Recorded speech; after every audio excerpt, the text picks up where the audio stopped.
سورہ بقرہ کا تیسرا رکوع ہے اور پہلے پارے کا بھی تیسرا رکوع ہے۔ یا ایھا الناس اعبدوا ربکم الذی خلقکم والذین من قبلکم، اے لوگوں اپنے رب کی عبادت کرو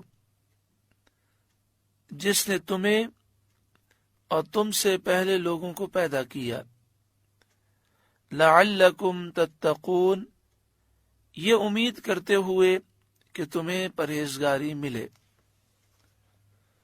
یہاں پر ارشاد فرمایا گیا یا ایھا الناس، اس سے پوری دنیا کے لوگوں سے خطاب ہے،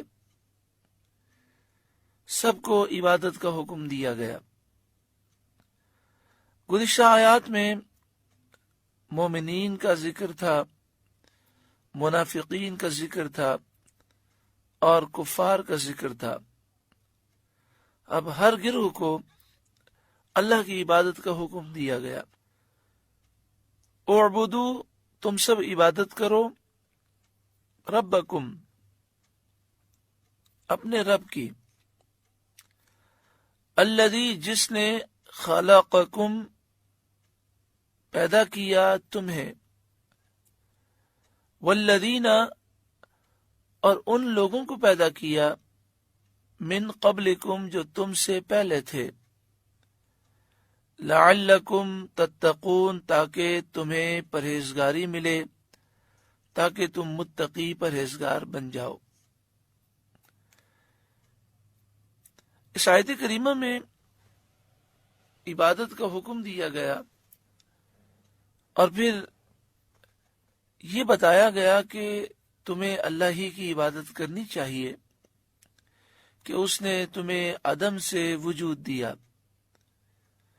اور بن مانگے ہزاروں، لاکھوں، کروڑوں، اربوں، کھربوں سے زائد بے حساب نعمتیں عطا فرمائیں، اور تمہارے باپ داداؤں کو، تم سے پہلے لوگوں کو بھی اللہ ہی نے پیدا کیا اور ساری نعمتیں اللہ ہی نے عطا فرمائیں، لہذا تم پر ضروری ہے کہ تم اللہ کی فرمانبرداری کرو اور اس کی عبادت کرو۔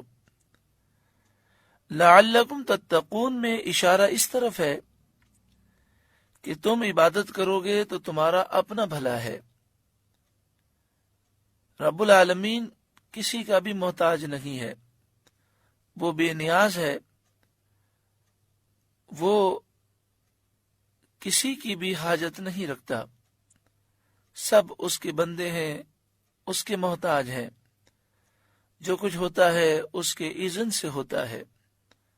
لعلکم تتقون فرما کر یہ بتایا گیا کہ عبادت کرنے کا فائدہ تمہیں یہ حاصل ہوگا کہ تمہارا دل نرم ہو جائے گا، عبادات کی برکت سے تمہارا دل گندگی سے پاک ہو جائے گا، تمہارے دل میں اللہ کا خوف پیدا ہوگا، تمہیں پرہیزگاری نصیب ہوگی، اور تم جب پرہیزگار ہو جاؤ گے تو تمہاری دنیا بھی سنور جائے گی اور آخرت بھی سنور جائے گی۔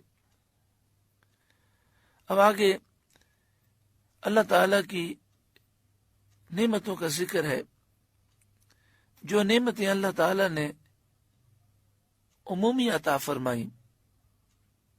الذی جعل لکم الارض فراشا والسماء بناء، جس نے تمہارے لیے زمین کو بچھونا اور آسمان کو عمارت بنایا۔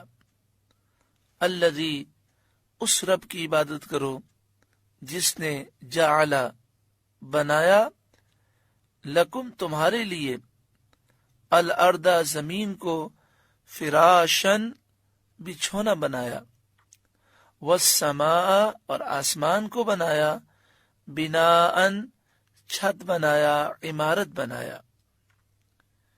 یہاں پر زمین کو بچھونا کہا گیا، یعنی زمین کو اللہ تعالی نے نرم بنایا، جس طرح بچھونا جس پر انسان سوتا ہے تو بچھونا راحت دیتا ہے، اسی طرح اللہ تعالیٰ نے زمین کو پیدا فرمایا اور اس میں تمام راحتوں کے سامان پیدا فرمائے۔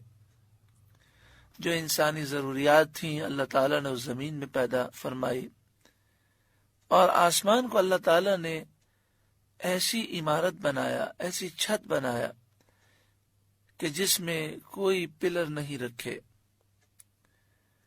یہ آسمان جس پر سورج ہے، جس پر چاند ہے، جس پر ستارے ہیں، جس پر سیارے ہیں،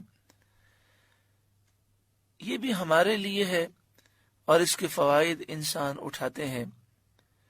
اللہ تعالیٰ نے کائنات کو وسیع پیدا فرمایا۔ انسان ساری زندگی تحقیق کرتا رہے، پوری کائنات کی تحقیق اور اس پر ریسرچ کرنا مکمل طور پر، یہ تو بہت بڑی بات ہے۔ صرف ہمارے جسم کو دیکھ لیں، ایک آنکھ جس پر صدیاں گزر گئیں، تحقیقات جاری ہیں، اور ابھی بھی آنکھ پر تحقیقات کرنے والے یہ نہیں کہہ سکتے کہ ہماری تحقیق ختم ہو گئی، بلکہ جیسے جیسے وہ ریسرچ کرتے ہیں نئی نئی باتیں ان کے سامنے آتی ہیں۔ اللہ تعالیٰ نے کس قدر وسعتیں پیدا فرمائیں، کس قدر نعمتیں عطا فرمائیں۔ ان نعمتوں کا ذکر کیا گیا کہ جس رب نے تمہیں اتنی نعمتیں دی ہیں اس کی فرمانبرداری کرو اور عبادت کرو۔